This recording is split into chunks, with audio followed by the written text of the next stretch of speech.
السلام علیکم ورحمۃ اللہ وبرکاتہ۔ میرا مفتی صاحب کی بارگاہ میں یہ عرض ہے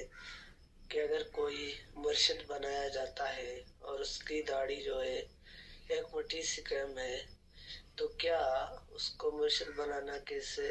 اور وہ جی وعلیکم السلام ورحمۃ اللہ وبرکاتہ۔ آپ نے سوال کیا کہ مرشد بنایا جاتا ہے لیکن اس کی داڑھی ایک مٹھی سے کم ہے تو کیا اس کو مرشد بنا لینا چاہیے؟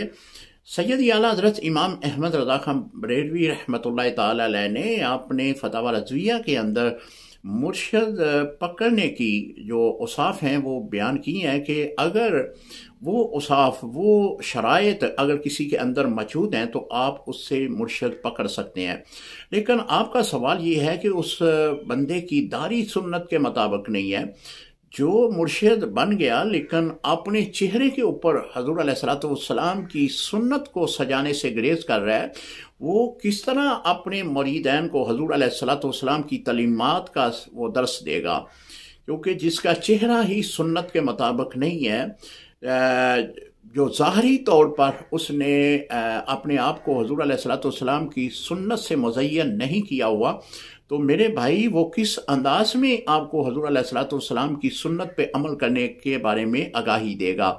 تو کس طرح آپ کو روحانیت کی منازل طے کروائے گا؟ تو لہٰذا اس طرح کے جو شخص ہیں اکثر معاشرے میں دیکھے گئے ہیں، یا تو داڑھی منڈے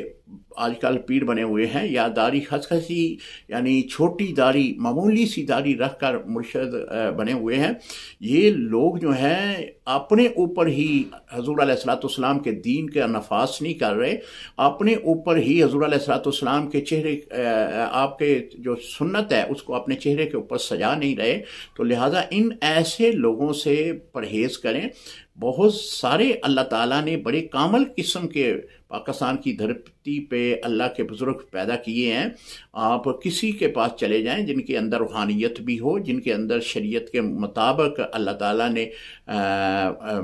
سبھی احکامات ان کے اندر موجود ہیں، تو آپ ان کی جو ہے ان کی اطاعت کریں، یعنی ان کے ہاتھ میں اپنا ہاتھ دے کر ان کو اپنا مرشد بنائیں۔ السلام علیکم ورحمۃ اللہ وبرکاتہ۔